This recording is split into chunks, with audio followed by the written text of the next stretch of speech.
I'm going to present my hair. First, I will tell you about my hair. And the senior high school is I will choose sign for better in senior high school. I will choose my for my alternative senior high school. When leaving university, I will go to Blue Paris or National University of Singapore. And this is the program for my mother. My activity is cooking, breakfast speaking, doing the reception in restaurant. Where I will work.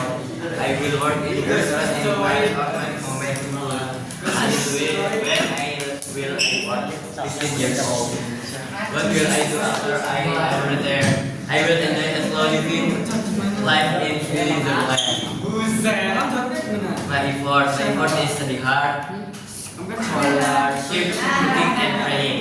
Assalamualaikum warahmatullahi wabarakatuh. Ani nunggu Abi ya.